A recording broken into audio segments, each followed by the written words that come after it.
On July 3rd, firefighters walked into the backyard of a rundown house on Cleveland's west side and found a woman's body under a sheet. 2 days before that, a little girl, 8 years old, walked into a fire station about half a mile away, completely alone. The only thing in her pocket was her grandmother's phone number. It took investigators a few days to connect those two moments.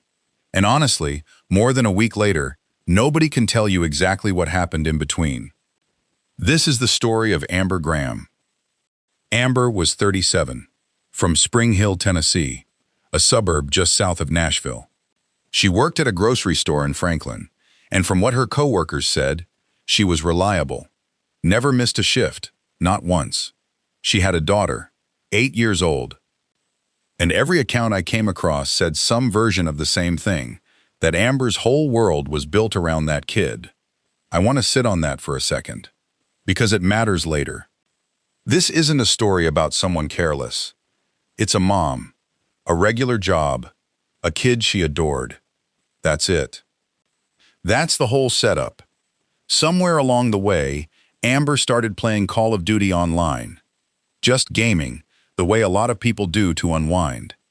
Through that, she got close to a guy. Her friends only knew him by his gamer tag, something like Huckleberry or Red. Even that much isn't fully clear. But whatever was happening between them, it got serious enough that in mid-June, Amber got in her car and drove 7 hours, Tennessee to Cleveland, to meet him. She came home about a week later, and then she left again. Same destination, except this time she brought her daughter. That's the part that still bothers me, if I'm honest. Not the first trip. People take chances on relationships all the time. It's the second one. She'd already been. She already knew what was waiting there. And she went back anyway, with her kid in the car. I don't know why. Maybe it felt different the second time. Maybe she just wanted it to be real. I'm not going to sit here and guess at a dead woman's reasons like I knew her. I didn't. Her mother's last contact with her was June 18th.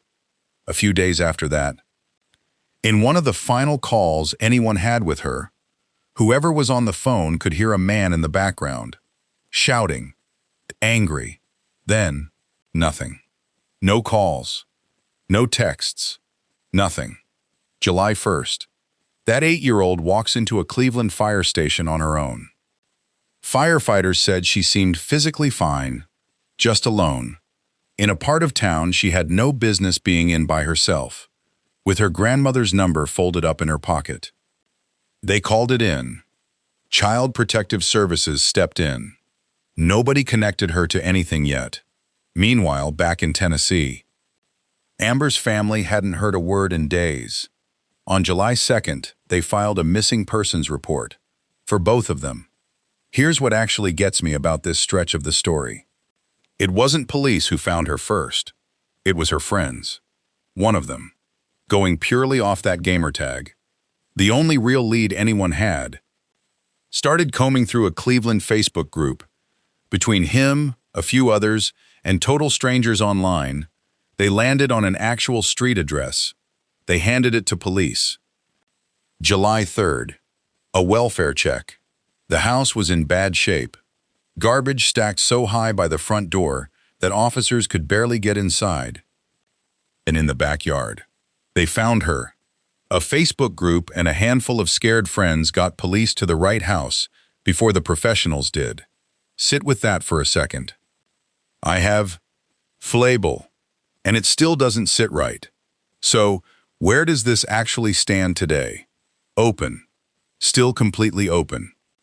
The Cuyahoga County Medical Examiner hasn't said, at least not publicly, how Amber died. Nobody has been arrested. Nobody has been charged. Not with anything connected to her death. There's one new wrinkle.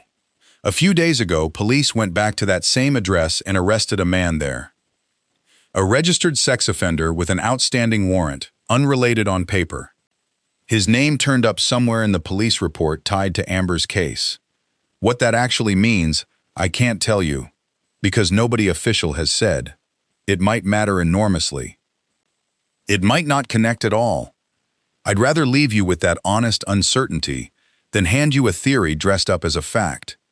What I can tell you is that her daughter is safe. She's with Ohio's child welfare system right now, while all of this gets sorted out.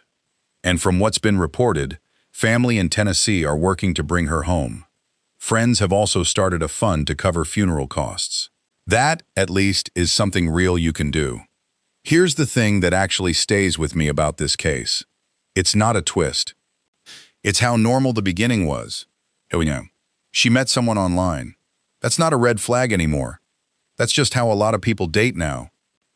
There's nothing unusual about the first part of this story at all, which, honestly, is what makes it unsettling. Because people did try. Her mom checked in on her. A friend picked up when she called. Somebody noticed within hours when she missed a single shift at work. This wasn't a woman nobody was watching out for. She had people. It just wasn't enough. Fast enough. That 8-year-old who walked into the fire station alone, she's out there right now, safe. But she's going to grow up. And someday she's going to ask what actually happened to her mom. Right now. None of us have an answer for her. Neither do I. If that's the kind of channel you want, one that waits for the truth instead of guessing at it, subscribing actually helps, because it means this reaches you when there's something real to say. Thanks for being here for this one. I'll see you in the next video.